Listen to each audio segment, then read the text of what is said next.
What is going on, guys? Welcome back to the channel, and today we're going to be going through all the Darkside characters and ranking them from worst to best in Galactic Assault. Now, I have already covered the Lightside Heroes in their own video, so if you haven't seen that one, then definitely feel free to go and check that one out. I will leave a card up in the top right of your screen with the link. Before we do get into it, I just want to make it clear that this is just my own opinion. Majority of you guys will most likely disagree, which is fine, so if you do, then make sure to leave your own rankings down in the comments. Again, this is just for Galactic Assault, but if you guys want me to, then I might eventually do one of these for HVV as well, so let me know if that does interest you. So anyway, coming in at number 10 we have Captain Phasma, and I don't think this will come as a surprise to many people, as she definitely isn't the best character in the game. Don't get me wrong, she isn't bad by any means, especially with her recent buff, but I still think she's overall one of the worst in the whole game. Her blaster can often be hard to get the hang of, and to this day I'm still not that great at aiming it. Her Star Strikes ability is so much better now than it used to be, but even still I think it's not the best ability out there, as it is very situational and you can only use it if someone is within a few meters of you. Her other abilities are somewhat decent, but for any of you that just camp on her turret, that doesn't really make you or Phasma a good player. It is probably one of the cringiest ways to play this game in my opinion, and that's what puts her in last place, is because some people just love camping with that turret literally in their ass all game long. So for me, she does come in last place. Coming in second last for me is Auden Versio. Now, I know this is going to cause an absolute shitstorm in the comments, but again, this is just my own opinion, and despite the fact that I know she's a really good character, I genuinely suck as Auden for the most part. I think that is mainly to do with her TL50. I don't know what it is, but I just cannot aim this thing without getting melted in the process, although in saying that, her alternate fire is super powerful too, so I find myself using that more often than not. Now, it is hard to put her so low on the list, as that's the thing, I do know she's objectively an all-round decent character, but again, I just can't seem to do well with her compared to most of the others in the game. So for me, she does unfortunately have to come in second last place. Moving on to the number 8 spot, we have Kylo Ren. Now, Kylo is another character that doesn't probably get enough praise, as he used to really suck, and he has been given some really handy buffs as of late, but overall I still think he's a little weaker than some of the other characters in the game. He has a really low damage output, and that seems to be the main reason why I have an issue with him, as without abilities being available, you can often get destroyed by Wookiees or aerials, since it does take an extra swing or two to take them out. Again, he's by no means a bad character, and honestly he's one of the characters that I have had a lot of fun playing as, but he does have to place somewhere on the list, and for me it is the number 8 spot. Coming in at number 7 we have Kyotoku, and this was a really hard choice honestly. Dooku is a really good character in my eyes, and it kind of just shows how powerful the Darkside users are that he has to be pushed all the way down to the 7th spot.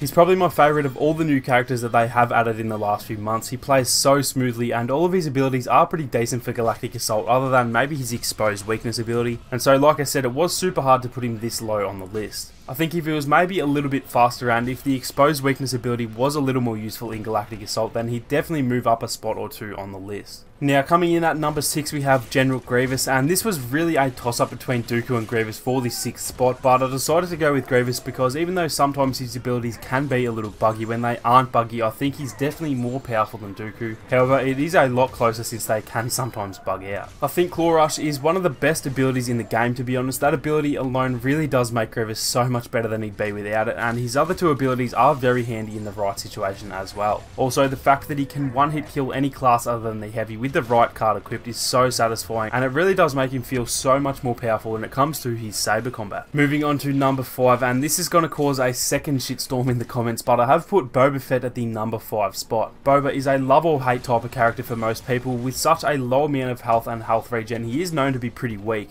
but as a Boba main I have to say that I do think he deserves a lot more credit than he gets. Don't get me wrong, he can go down super quick, there is no doubt about it, and he can struggle a bit when it comes to playing in close quarters areas if you're not safe, but the fact that he can dominate on pretty much every map, as well as just getting into areas that no one else can and then cause so much havoc, I think that is why I rate him so highly on the list. Again, he does have the lowest health in the entire game, but the thing that redeems that for me is that he can definitely get kills super fast, if not the fastest of any hero in the game, and with that health on kill card he can really quickly regen his health, seeing as you can get into some safer areas like rooftops and regen that health by picking off unsuspecting enemies. This one is definitely a bit more biased, seeing as I am a Boba main, but I do still think that he comes in at number 5 for me on this list. Moving on to number 4 we have Darth Maul, and again this is another character that I hear people saying they struggle with him, mainly due to the fact that he has no block. I can definitely understand that, as I can see why maybe more defensive players could quickly lose health as Maul, but for anyone like me that loves to just go nuts with a hero, then Maul is such a fun and enjoyable character on maps like Naboo or Tatooine. I don't think there is a more more deadly villain in the game in terms of how quickly he can just go through and dominate the whole enemy team. I do get where people are coming from when they say that he needs a block, but at the end of the day, his form of defense is pretty much just getting right up in people's faces and taking them out before they cause too much damage. That's pretty much the way that he defends himself, and I think that is why I definitely love to play as him so often. Now, moving on to the top 3, and coming in third we have Darth Vader. Honestly, a month or two ago, I probably would have had Vader a fair bit lower, as he doesn't really suit my fast playstyle very well, and I went quite a while without actually really playing him, but the last month or two I have played him a fair bit, and it has reminded me of just how much of a beast he really is. On any map with close quarters areas, he's just about unstoppable if you do play it smart. He has so much health and deals so much damage that he can make pretty quick work of just about anyone in the game. He's also probably the only character that I think can take Anakin in a 1v1. Obviously, Anakin still has the upper hand, but I think that having almost the same amount of health plus the ability to buff his health does give him a really good chance against Anakin. Now, coming in at the number 2 spot, we have Papa Palpatine, and similar to Vader, I haven't been playing Palps regularly at all for a few months there, but upon giving him 3 or 4 games recently, I have remembered just how powerful he can be. The thing with Palpatine is that he's not only a beast for the really good players, but he's also very easy to pick up for newer players because of how easy he can be to play, and so I do think that adds to how high he is on the list. Palpatine is one of those characters that you seem to see running around almost every game because of how powerful everyone knows he is, and we've all seen a really good Palpatine just take control on Naboo and drop a 100 kill game while pretty much single-handedly carrying his team to the win, so Palpatine is definitely one of the best in the game.